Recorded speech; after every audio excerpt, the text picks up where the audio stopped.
All right, thanks, Scott Shannon. Hour 2, Sean Hannity Show. We get right to it. The great governor from the great state of Texas is on board. Governor Rick Perry is back with us. Governor, how are you?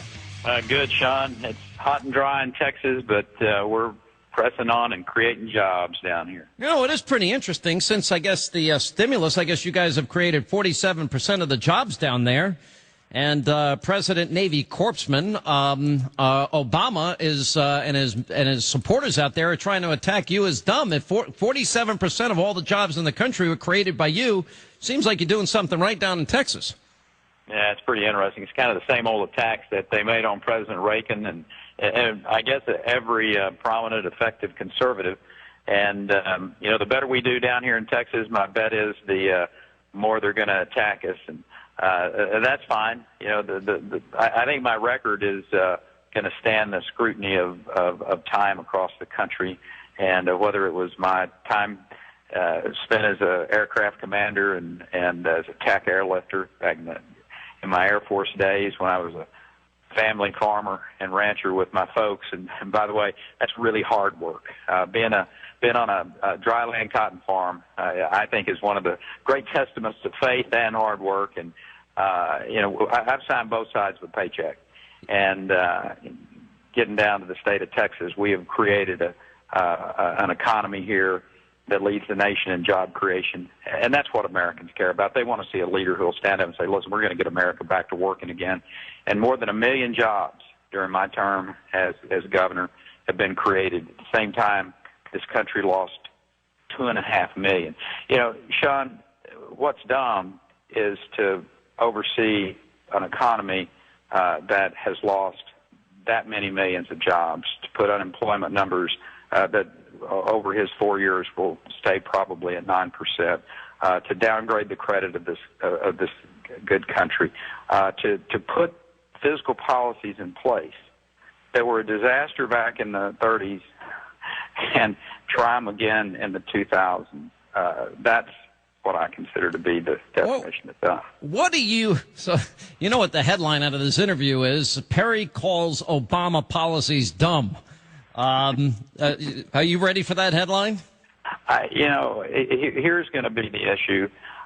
Americans are really ready for some leadership. As I traveled across South Carolina and New Hampshire and Iowa, there were two emotions that were just, powerful in these meetings. These groups coming out. We were in South Carolina. We had over 500 people at a breakfast meeting, and the fire marshal had another 150 outside that he wouldn't let inside. We were in Gaffney, South Carolina. There wasn't even a stop on our bus tour. The senator who was traveling with us, he said, "Listen, can we pull in over here to and Gaffney?" He said, "They know we're coming through, and they just want to wave and shake your hand." And I said, "Sure, pull in the parking lot." We came around the corner, and there were 100+ people there. In a very small South Carolina town. And I got out shaking hands, and a lady walked up to me, Sean, and there were two emotions. One, elation of being able to, in her opinion, hopefully shaking the hand of the next president of the United States. But there was also palpable fear in her eyes. And she walked up and she said, "Governor," she said, "just give me, just share with me one thing that I can have hope that my small business is going to be able to stay open." And I said, "Ma'am, if I'm the president of the United States, I can promise you one thing: the boot of taxation and regulation is going to be off your neck." And she broke down and started crying. And we saw that across the country. People want to see a leader who has a real vision to get America working again, and we've done it in Texas. What do you account for your just immediate surge in the polls? For example, I think you were pretty deliberative about thinking about if you're going to run, and you took your time and you decided to get into this. I think knowing the difficulties of anybody running for president. But as you look at the race, what do you think it is that put you right to the top?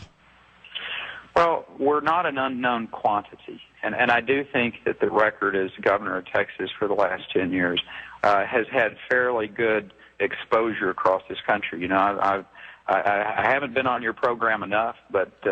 By the way, I'm making an official formal complaint about that, Governor. And I know. But that's all right. Go ahead. Yes, sir. You'll make it up to me as president. I promise you I'll make it up. But the fact is, we're not an unknown, and people have seen what we've done as the leader of, Texas would be the 13th largest economy if it were a standalone economy, and it's not inconsequential what Texas does. We go to other states and we've competed for these jobs, and they've come to Texas. We led the nation in the production and the creation of jobs, and these are jobs that we've attracted technology to Texas and science and research jobs. eBay and Facebook and Caterpillar, Medtronics. Other cutting-edge technology and manufacturing. Toyota, every pickup truck that Toyota makes in the world or I should say in the United States, is in Texas. So people have watched us, maybe not terrifically closely, but they know the story of Texas. They know there's something special going on here, and that the leadership that has been exhibited in Texas from the governor's position has been very powerful, and people are scared about the future of this country, and they want a leader that understands that all answers don't come out of Washington, D.C. Matter of fact, that's the problem right now of overtaxation, over-litigation, over-regulation, and they want to be freed from that, and they want our country. You free the entrepreneur, the small businessman and woman, or for that matter, the Wall Street investor from the over-regulation and the over-taxation, and Americans will go to work tomorrow. But they're afraid right now. They're afraid of this monstrous debt of $14.7 trillion, which, by the way, translates to about $46,000 for every man, woman, and child. A baby that's born this moment in Maine has got a bill of $46,000 they're going to have to pay to cover the debt in this country. Let me ask you this, because this is, I think, key. What do you make of what do you think the president did wrong? And what do you make of the fact that he seems obsessed with blaming either A, George W. Bush, or the tsunami earthquake in Japan, or C, the Arab Spring, for the lack of an economic turnaround? All right. I think surrounding himself with individuals who have all been academics, they've really not anybody on that close team to the president who's had real life experience of running anything. And I think that singularly, having academicians and academics who have gone to some great schools, and they are intellectually very, very smart, but he does not have wise men and women around him.